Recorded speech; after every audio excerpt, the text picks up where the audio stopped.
Hello বন্ধুরা, recipes of Moumita আবার তোমাদের সামনে উপস্থিত হচ্ছে একটা খুব সুন্দর চিকেনের রেসিপি নিয়ে। রেসিপির নাম দই মরিচ চিকেন। তাহলে চলো শুরু করা যাক আজকের রেসিপি। কিন্তু তার আগে প্রত্যেক দিনের মতো আজকেও আমি দেখিয়ে দেবো কি কি লাগে এই রেসিপিটা করতে। এখানে আমি 500 গ্রাম চিকেন নিয়েছি।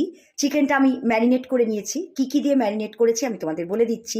এখানে আমি দিয়েছি জিরে গুঁড়ো, হলুদ গুঁড়ো, লঙ্কা গুঁড়ো, ধনে গুঁড়ো, আদা রসুনের পেস্ট এবং মেন ইনগ্রিডিয়েন্টস টক দই। এখানে আছে গোটা গরম মশলা, একটা তেজপাতা আর শুকনো লঙ্কা। শুকনো লঙ্কাটাকে আমি হাফ করে নিয়েছি। এখানে আছে কাসুরি মেথি, গোলমরিচ একটু ক্রাশ করে নিয়েছি, আর কাঁচা লঙ্কা চেরা, কুচনো পেঁয়াজ আর কোচানো টমেটো, সেদ্ধ আলু। আমি হালকা একটু আলুটা বয়েলড করে নিয়েছি। তাহলে চলো শুরু করা যাক আজকের রেসিপি। কড়াইতে আমি মাস্টার্ড অয়েল দিয়েছি। আমি এই পুরো রেসিপিটা মাস্টার্ড অয়েলে করবো। গ্যাসের ফ্লেম কিন্তু আমি এখন মিডিয়ামের থেকেও কমিয়ে দিলাম, কারণ আমার তেলটা গরম হয়ে গেছে। এবার আমি তেলের মধ্যে হালকা করে এই আলুগুলোকে একটু শ্যালো ফ্রাই করে নেব। আমি একটু স্টিম দিয়ে নিয়েছি আর নুন হলুদ মাখিয়ে নিলাম। খুব বেশি ভাজবো না। ফ্লেম কিন্তু আমি মিডিয়ামের থেকেও কমিয়ে দিয়েছি, কারণ আমার তেলটা গরম হয়ে গেছে, কড়াইটাও গরম হয়ে গেছে। এবার আমি আলুগুলোকে হালকা করে একটু শ্যালো ফ্রাই করে নেব। বন্ধুরা, আমার আলুগুলো হয়ে গেছে। এর থেকে বেশি আমি আর ভাজবো না। আমি এগুলো তেল থেকে তুলে নিচ্ছি। তেলটা আমার গরমই আছে, যার জন্য আমি গ্যাসের ফ্লেম এখনো বাড়াইনি।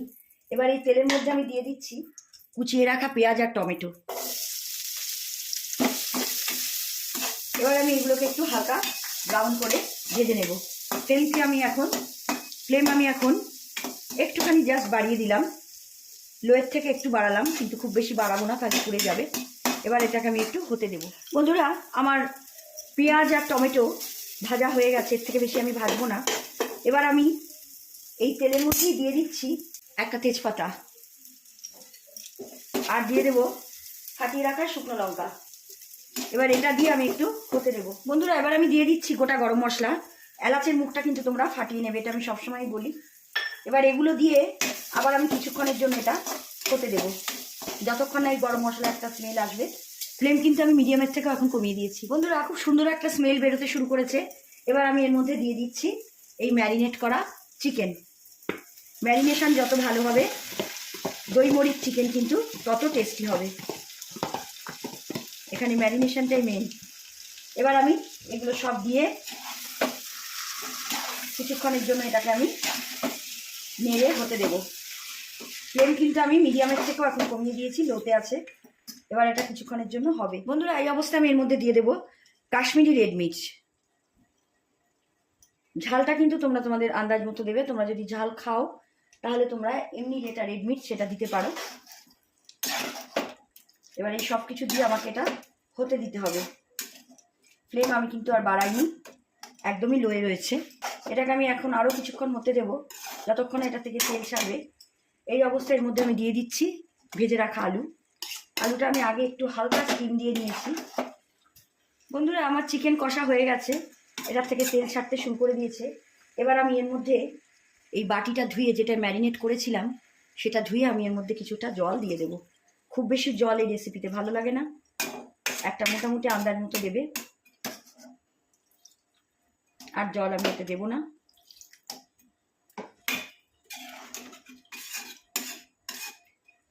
এটা খুবই একটা টেস্টি চিকেনের আইটেম বলতে পারো। দই মরিচ চিকেন রুটি, লুচি, পরোটা, ফ্রায়েড রাইস, পোলাও সব কিছুর সঙ্গে বা এমনি ভাতের সঙ্গেও ভালো লাগে, কিন্তু এটায় খুব বেশি ঝোল ভালো লাগে না, তাই আর জল আমি দিলাম না। এবার এটাকে আমি কিছুক্ষণ হতে দেব। ফ্লেম কিন্তু আমি মিডিয়ামের থেকেও কমিয়ে দিয়েছি। বন্ধুরা, আমার মাংস প্রায় শেষের দিকে। আমি কিন্তু গ্যাসের ফ্লেম এখনও বাড়াইনি, আর খুব বেশি ঝোল আমি শুকাবো না, এটা এমনিই টেনে নেবে। এই অবস্থার মধ্যে আমি দিয়ে দিচ্ছি এই ক্রাশ করা গোলমরিচ, আর দিয়ে দেব কাসুরি মেথি। এই কাসুরি মেথি এর টেস্ট আরও বাড়িয়ে দেবে। আর দিয়ে দিচ্ছি এই চেরা কাঁচা লঙ্কা। ঝালটা তোমরা তোমাদের আন্দাজ মতো দেবে, তোমরা যেরকম ঝাল খাও তার উপরে। এই সব কিছু দিয়ে আমি এটাকে একটু নাড়িয়ে দিলাম। গ্যাসের ফ্লেমটা একেবারেই আমি লোয়ে করে দিয়েছি, আর একটুখানি এটাকে আমি হতে দেব। বন্ধুরা, আমার মাংস রান্না কমপ্লিট। আর বেশি ঝোল আমি শুকাবো না। এমনিতেই ঝোল টেনে নেবে, আলুতে ঝোল টানে। এই অবস্থা আমি গ্যাসের ফ্লেমটাকে অফ করে দিলাম। কি সুন্দরভাবে তৈরি হয়ে গেল আমার দই মরিচ চিকেন। এটা খুবই একটা টেস্টি ইয়ামি আইটেম। আর তোমাদের তো বললাম এটা সব কিছুর সঙ্গে ভালো লাগে, লুচি, পরোটা, রুটি, পোলাও, ফ্রাইড রাইস, ভাতের সঙ্গেও ভালো লাগে। ঝোলটা খুব বেশি এতে থাকে না, এর থেকে বেশি আমি শুকালাম না। তোমরা চাইলে আরও শুকাতে পারো, কিন্তু এটা এমনিতেই এরপর আস্তে আস্তে একটু শুকনো টাইপের হয়ে যাবে। আমি আর গরম মশলার গুঁড়ো দিলাম না, কারণ আমি ফোড়নের সময় গোটা গরম মশলা দিয়ে দিয়েছি। খুব বেশি গরম মশলা এটাতে ভালো লাগে না। আশা করি আমার আজকের রেসিপি তোমাদের ভালো লেগেছে। তোমরা বাড়িতে অবশ্যই কিন্তু ট্রাই করো, আর ট্রাই করে জানিও তোমাদের কেমন লাগলো। তোমরা সবাই ভালো থাকো, সুস্থ থাকো এই কামনা করি। তাহলে আমার আজকের রেসিপি এখানেই শেষ। টাটা।